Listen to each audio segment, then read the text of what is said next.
good, positive news, no? Something like that. So, what's the message naman, no, for you, no, from universe, no? Message or advice for you, Aquarius, no, from the universe, no? Message or advice for you, no, from the universe. So, kuha tayo ng one card here, mga Aquarius natin. So, you have this, no?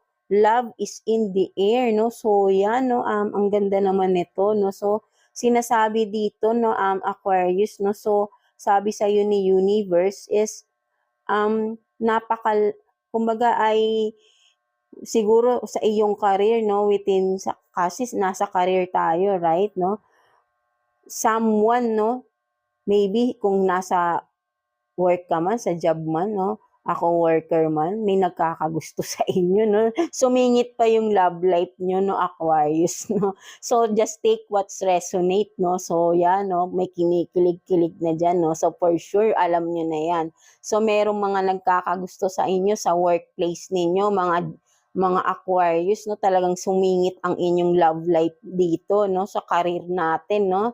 Career reading to, no, mga Aquarius, sinisingit nyo pa yung love life nyo, no. So, yan, no. So, nakuha natin, no. So, merong someone, no, sa inyong job, no, or maybe, may lalapit sa inyo na gusto makipag-collab sa inyo, business, no, business partner, no, or kung nabubulol tuloy ako, or kung may business partner kayo, no, that person is may gusto sa inyo, right? No? So, yun yung nararamdaman ko dito, no? So, or for some of you, kung may mga gustong makipag-partner sa inyo, may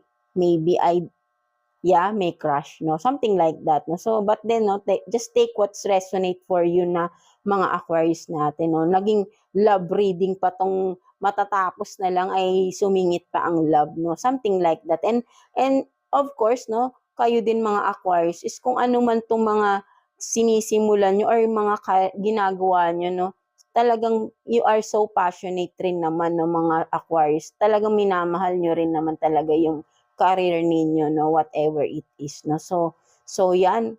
So yan, no, that's it for you mga Aquarius natin, no. So again, no, just take what's resonate, and of course maniwala lang kayo palagi sa sarili nyo at huwag kayong susuko, no.